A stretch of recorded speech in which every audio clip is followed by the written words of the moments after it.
Hello everyone. आज हम खाद्य गुणवत्ता और खाद्य सुरक्षा का पार्ट 2 स्टार्ट करने वाले हैं। लास्ट वीडियो में हमने इसका पार्ट 1 डिस्कस किया था, जिसमें हमने पढ़ा था कि किन किन कारणों से खाद्य जनित रोग हैं वो होते हैं। तो आगे हम इसमें डिस्कस करेंगे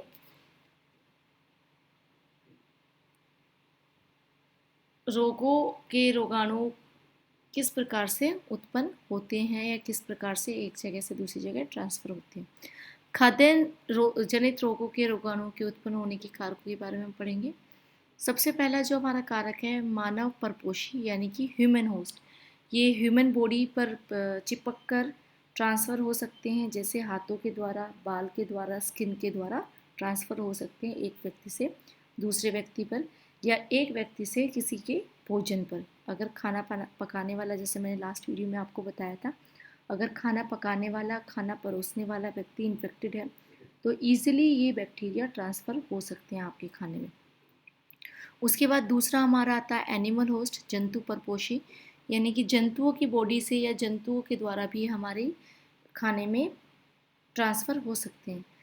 जंतुओं के द्वारा किस प्रकार ट्रांसफ़र होते हैं, जैसे हम मांस खाते हैं, मछली खाते हैं, उसको अच्छी तरह से पकाया नहीं जाता या कच्चा सेवन करते हैं तो ये हमारी बॉडी में ईजिली ट्रांसफ़र हो जाते हैं। उसके बाद आता है वातावरण के द्वारा। वातावरण में ये जो बैक्टीरिया होते हैं ये प्रेजेंट होते हैं हवा में, वायु में या मिट्टी में, तो उसके द्वारा भी हमारी खाने में आ सकते हैं। उसके बाद मोस्ट इम्पोर्टेंट जो फैक्टर है कुपोषण, यानी कि अगर हमारा बॉडी को सही पोषण नहीं मिलता है, मेल न्यूट्रिशियस है, तो ये हमारी बॉडी में इजीली एंटर कर सकते हैं। अधिक आयु वाले यानी कि बूढ़े या बुज़ुर्ग लोगों में इजीली आ सकते हैं, या आपकी इम्यूनिटी अगर वीक है तो आपको ये बहुत ही बुरी तरह से इन्फेक्ट कर सकते हैं। उसके बाद भोजन संबंधी आदतों में परिवर्तन, हमारे जो भोजन की आदतें हैं उनमें परिवर्तन आ रहा है।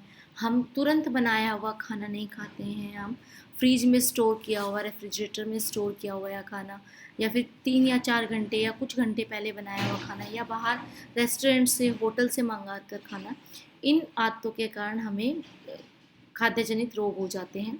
जलवायु में परिवर्तन, जो हमारा क्लाइमेट है उसमें चेंजेस होते हैं, उसके कारण खाद्य संसाधन तथा खाद्य में वैश्विक वृद्धि, मास प्रोडक्शन जब की जाती है, मास प्रोडक्शन या की जाती है खाने की, तो उसके कारण भी ये हमारी बॉडी में एंटर करता है। कैसे एंटर करता है, जब मास प्रोडक्शन होती है तो कई बार क्या होता है, खाद्य सुरक्षा का ध्यान, फूड सेफ्टी का ध्यान नहीं रखा जाता।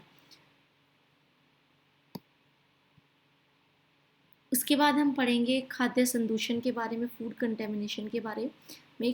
फूड कंटेमिनेशन क्या होता है, खाद्य पदार्थों के उत्पादन, संसाधन अथवा भंडारण, उसको जो उत्पाद किया जाता है या उसको प्रोसेस किया जाता है या उसको स्टोर किया जाता है, उसके दौरान खाद्य पदार्थ में किसी हानिकारक, अखाद्य अथवा आपत्तिजनक भारी पदार्थों जैसे कि रसायन, केमिकल, सूक्ष्मजीवी, सूक्ष्म पदार्थों की उपस्थिति संदूषण कहलाती है। अगर इनमें से किसी की भी उसमें उपस्थिति होती है तो वो फूड कंटेमिनेशन कहलाती है या कंटेमिनेशन कहलाती है।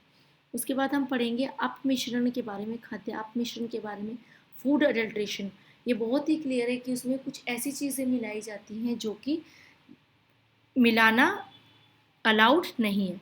जैसे आप यहाँ पे डेफिनेशन पढ़ेंगे, वह क्रिया जिसमें बेईमानी करने, किसी उत्पाद को सस्ता बनाने या नकली सामग्री तैयार करने के लिए जानबूझकर या संयोगवश ऐसे अशुद्ध या सस्ते या अनावश्यक पदार्थ मिलाए जाते हैं जिससे खाद्य पदार्थ की जो एक्चुअल गुण होते हैं, जो वास्तविक उसके गुण होते हैं, और संगठनों में परिवर्तन आता है, खाद्य पदार्थ की गुणवत्ता भी कम हो जाती है। जैसे घी, घी बहुत कॉस्टली आता है, लेकिन जो आपका डाल्डा है वो बहुत ही चीप है, सस्ता है, तो घी में डालडा की मिलावट कर दी जाती है ताकि आपको अधिक मुनाफा हो सके।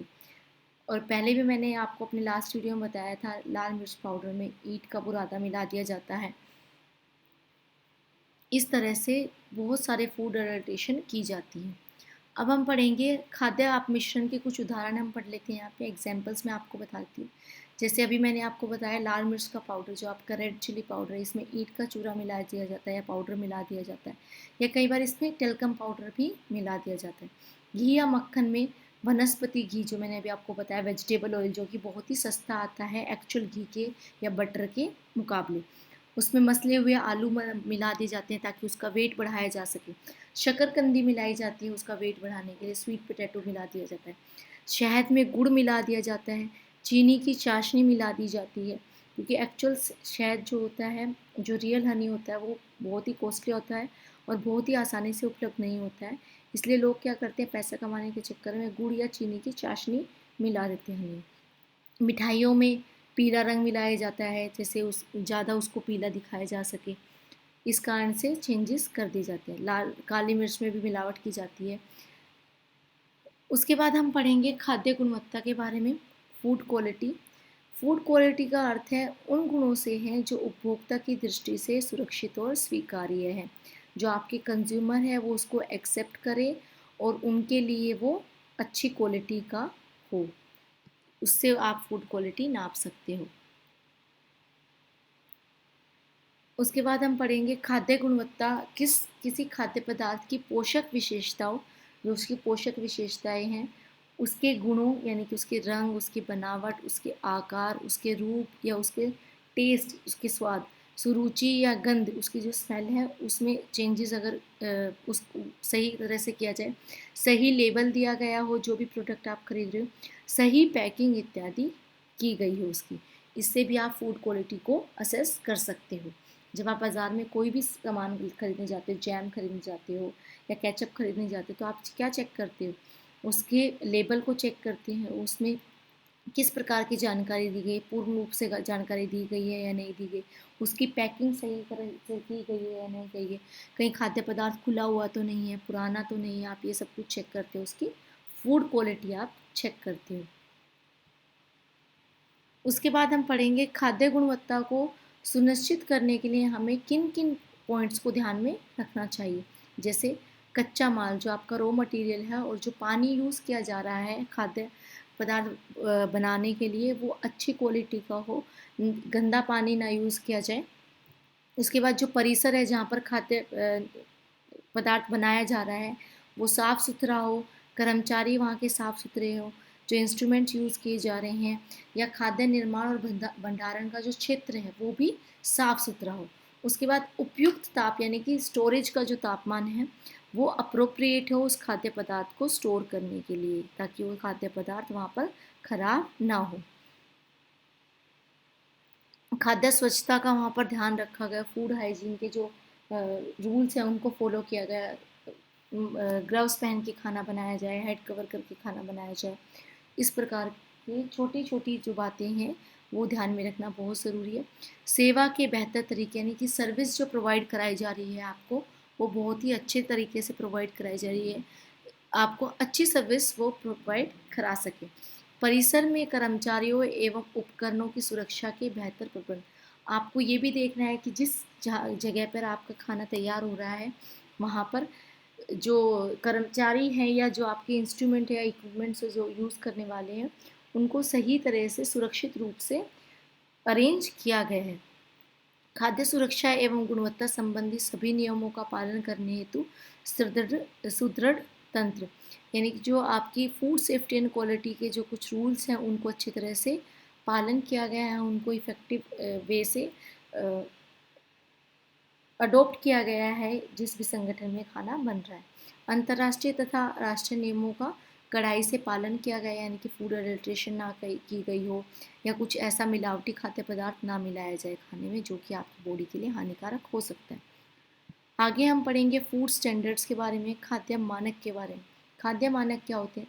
खाद्य मानक सरकार या संबंधित एजेंसी द्वारा निर्धारित वह नियम व निर्देश होते हैं जिनका पालन खाद्य उत्पादन, संसाधन तथा भंडारण करने वाली सभी इकाइयों को करना जरूरी होता है ताकि खाद्य पदार्थों की गुणवत्ता एवं सुरक्षा सुनिश्चित की जा सके। ये जो स्टैंडर्ड्स होते हैं फूड स्टैंडर्ड, ये किसी भी गवर्नमेंट और इससे संबंधित एजेंसियों के द्वारा निर्धारित किए जाते हैं। ये कुछ रूल्स एंड रेगुलेशंस होते हैं जिनका पालन करना होता है खाद्य उत्पादन के समय पे, खाद्य फूड प्रोसेसिंग के टाइम पे और उसकी स्टोरेज के टाइम पे, ताकि खाद्य पदार्थ की जो क्वालिटी है या सेफ्टी है उसको सुनिश्चित किया जा सके। उसके बाद हम मानकों के बारे में पढ़ेंगे। मानक 4 स्तर के हम यहाँ पढ़ेंगे। सबसे पहले जो हमारा लेवल है मानक स्टैंडर्ड्स का, वो है कंपनी मानक। ये मानक ऐसे होते हैं जो कंपनी द्वारा अपने स्वयं के उपयोग के लिए बनाए जाते हैं। कोई एक कंपनी अपने उपयोग के लिए बनाई जाती है।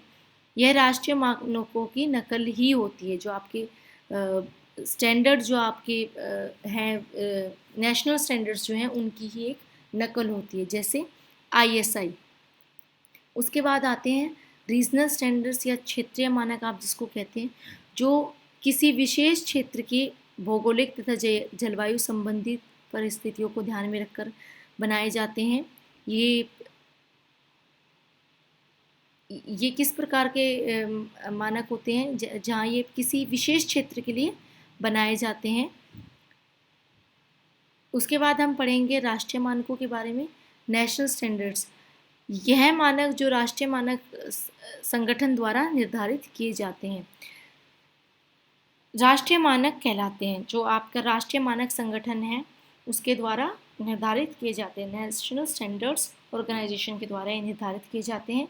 ये सभी इकाइयों के लिए एक समान होते हैं, जैसे FSSAI या FPO जो आपके फूड प्रोडक्ट्स पे आपको मिलता है, FPO का मार्क। उसके बाद आते हैं, हमारा लास्ट आता है इंटरनेशनल स्टैंडर्ड्स या अंतर्राष्ट्रीय मानक। ये मानक ISO द्वारा और CAC द्वारा निर्धारित किए जाते हैं और ये अंतर्राष्ट्रीय मानक कहलाते हैं।